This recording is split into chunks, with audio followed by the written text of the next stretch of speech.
Hey, Chris Bayless here from the Sponsorship Collective. Today's video is actually a short training that I did inside our private Facebook group. If you enjoy the training, check the comments below for a link to the Facebook group where we have free training every week, tons of templates, and a real community of fellow sponsorship seekers. And of course, if you want us to keep making free videos and free content like this available, give us a thumbs up, hit the subscribe button, and don't forget to hit the bell icon so you get updates every time we release a new video. Check it out.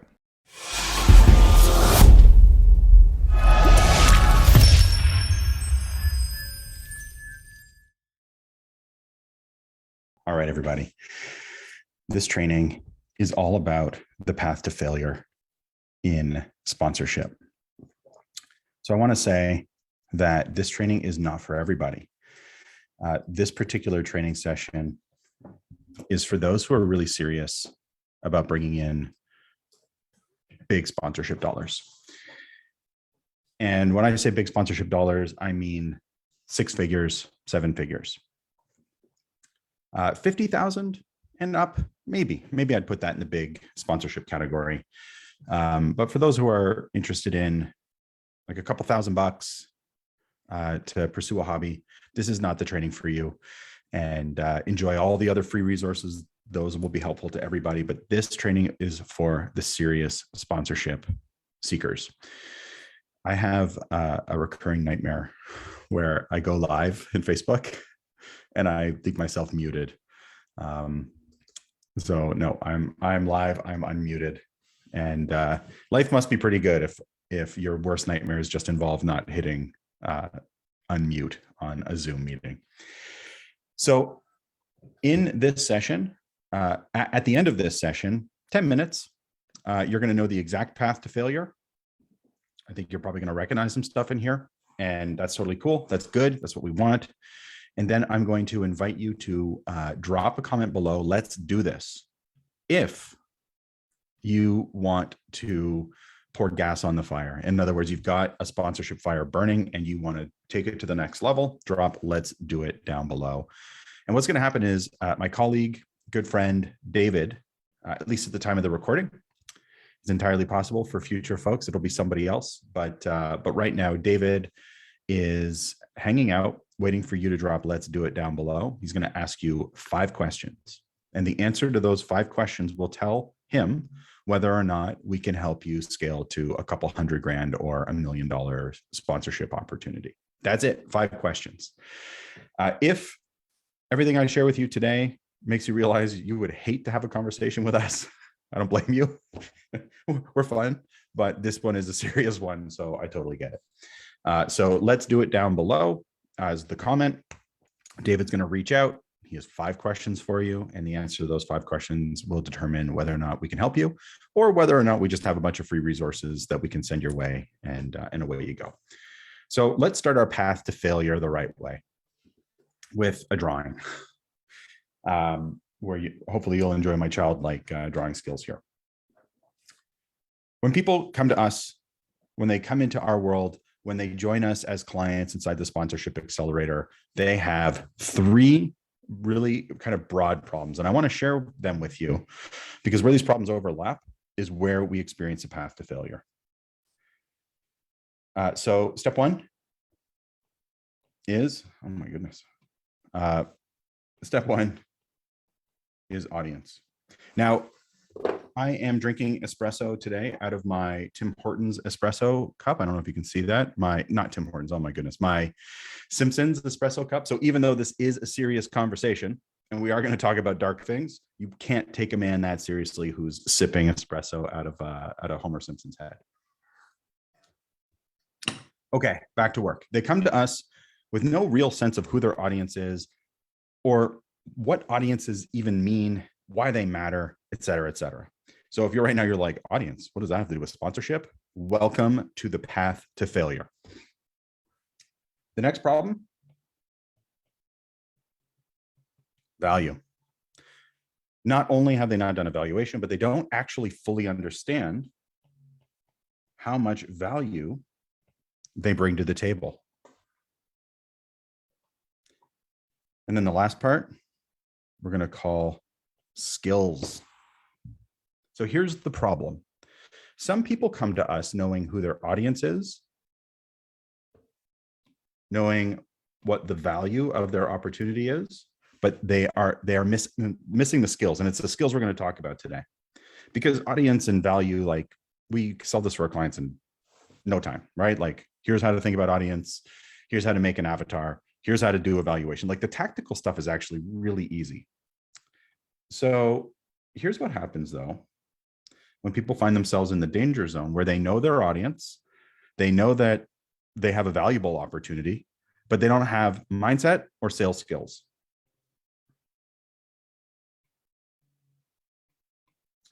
They're broke. It doesn't matter how good your opportunity is if you have a mindset issue and if you don't have sales skills. You're going to notice a theme here. Those who have amazing sales skills and an incredibly valuable offer with no audience data or without the ability to think in terms of audience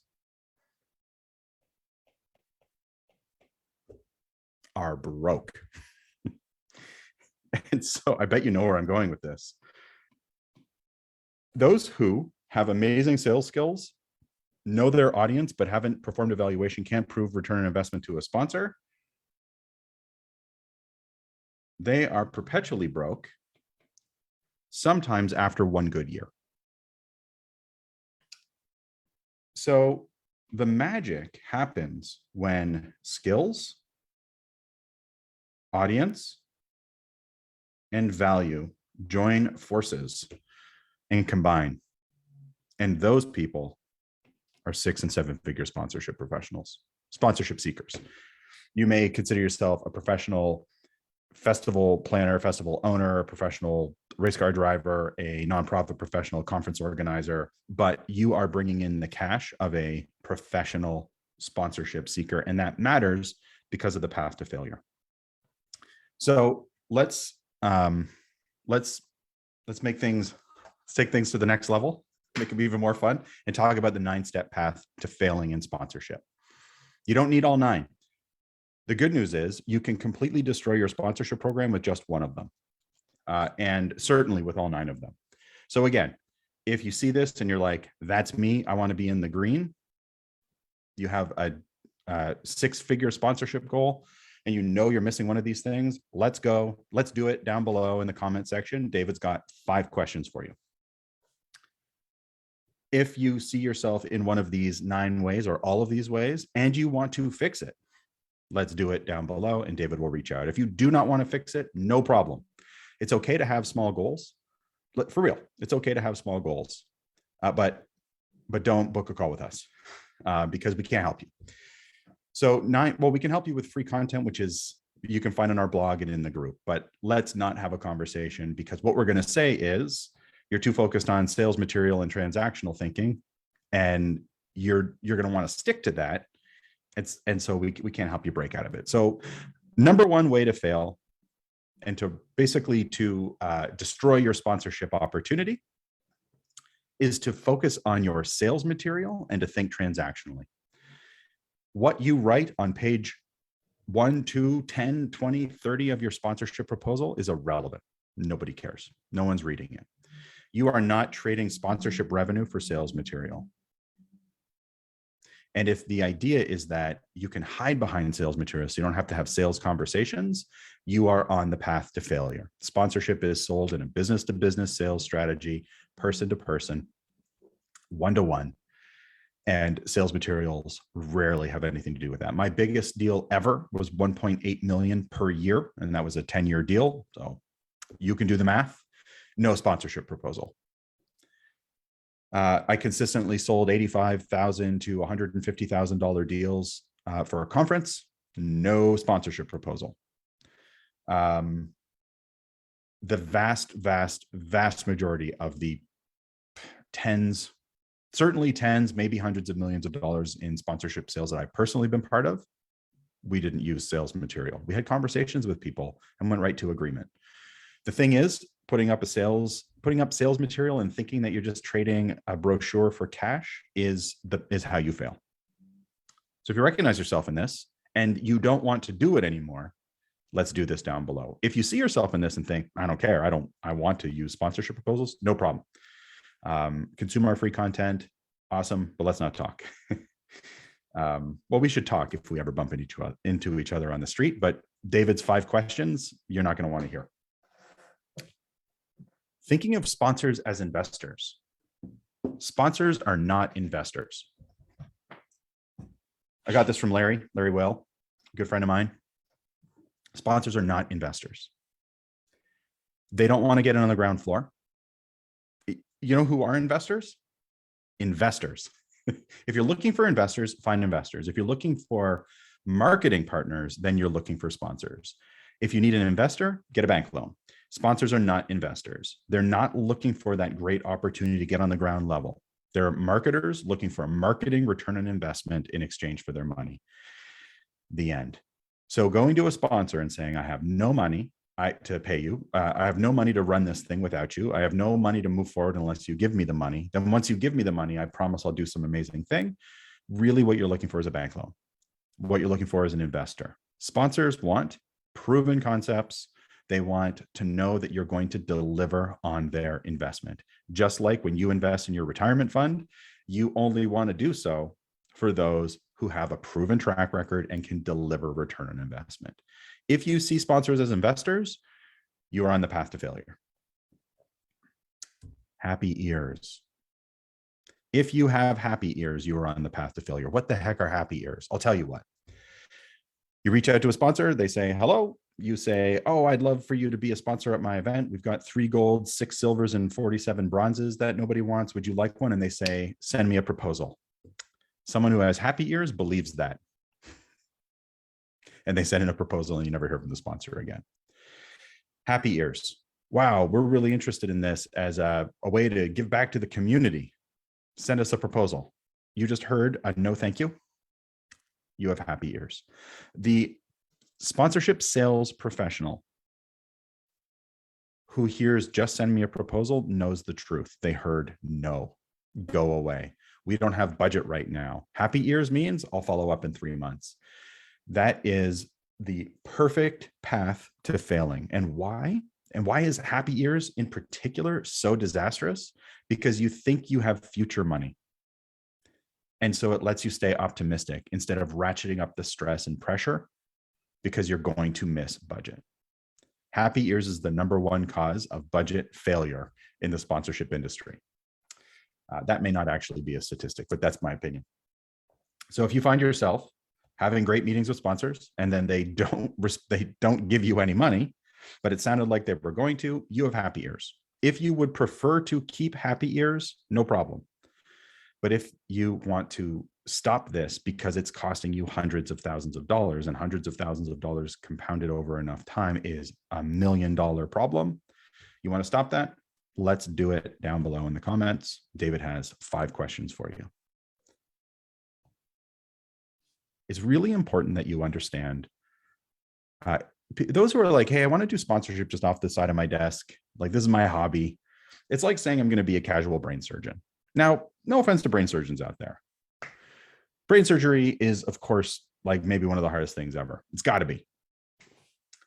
And so I don't want to compare sponsorship to brain surgery exactly. But what I do want to say is that we've heard from, at the Sponsorship Collective, from enough people who say, I want to do $1 million in sponsorship. I want to do a new build in sponsorship. I want to do $500,000 at this event. I want to do a naming right for hundreds of thousands of dollars every year over the next 5 years. We have no sales staff. I'm overburdened. I have no time to invest in this. We're just kind of thinking we want to fire off some sponsorship packages and see what happens. What they're saying is we want to accomplish the outcomes that an entire team of seasoned sponsorship professionals can generate. We want to do that just kind of a couple hours a week. This is the path to failure for 2 reasons. 1, it makes no business sense. Of course, it's not going to work. And 2, sponsors don't want to work with amateurs. They want to work with professionals. They want to work with partners. So, hey, can I just have some money and then I'll have it? And if I have it, I'll do this cool thing. That is how an amateur thinks. No problem if that's where you're at. But I would argue that there's way easier ways to make 10 grand than trying to go down the sponsorship path. You could work part-time at Starbucks and make 10 grand. And so my point here is that presenting your opportunity to the world as an amateur from an amateur's mindset is a guaranteed path to failure, right? You're not going to win the sponsorship lottery and have someone take pity on you and send you $1 million. The other path to failure is looking at return on investment backwards. Ask anyone. Do you have to spend money to make money? Yes. Now ask those very same people, do you have to spend money to make money in sponsorship? No, I'll spend money once I've made money. In other words, I know that I have a couple of pounds to lose. If my philosophy is once I lose the weight, then I'll give up donuts. Another shout out to my mentor, Homer Simpson. Once I lose the weight, then I'll give up the thing causing the weight gain. It makes no sense. It is a non sequitur. Once I get big and muscly, then I'll start lifting weights. It is a non sequitur. Once my retirement funds are at $1 million, then I'll start to invest. It's a non sequitur. So this idea that once I get $500,000 in sponsorship, then I'll hire a salesperson, then I'll invest in a valuation, then I will hire a training program or a coach, or then I'll join the sponsorship accelerator once we've got all the money, is equally non sequitur. So return on investment, not investment upon return. If you have ROI backwards, once I have guaranteed the fruit of the investment, then I'll go back in time and invest. Non sequitur. It doesn't work that way. If you don't personally and your company does not invest in your sponsorship opportunity, no sponsor is going to show up and do the same. And the return comes after the investment, not before. This is really just a version of a variation of risk-averse thinking. And it's also what you're telling the world and telling sponsors, telling yourself, is that you don't really believe this is going to work. And that's why it's a path to failure. Now, if you hold this belief that you will not invest in your program until after you've reaped the benefits of the investment that you refuse to make, do not drop "let's do this" down below. We are not speaking the same language.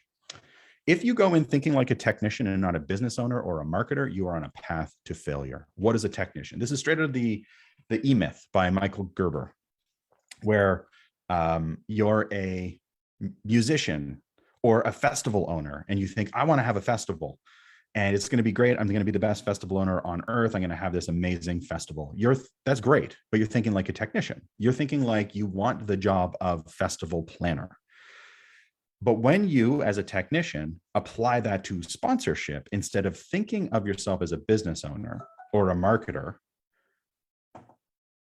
who is growing a business that just happens to produce a festival, you're a marketer for a festival. If you think that way, sponsorship success. If you think I'm a festival owner, I just need some money and then I could have the best festival ever, you are way farther down the path of failure than you realize. Because within this one is all the stuff. Proposal first. You're thinking return on investment backwards. You are not thinking like a marketer. You're thinking small. All of these things are present in this one. So if you show up like a technician and not a business owner or a marketer, you are on the path to failure. Indecisive and slow to act. There's a saying in the sales community: you cannot overcome an objection you believe. And if you're the kind of person that takes 6 to 12 weeks to make a decision, if you have to, for my nonprofit friends out there, if you have to run everything by the board, like every single decision by the board, you are on the path to failure. Sponsors want quick decisions. If you want to overcome the indecisive follow-up trap in your sponsors, you have to show up and act like a decisive business owner, make decisions on the spot.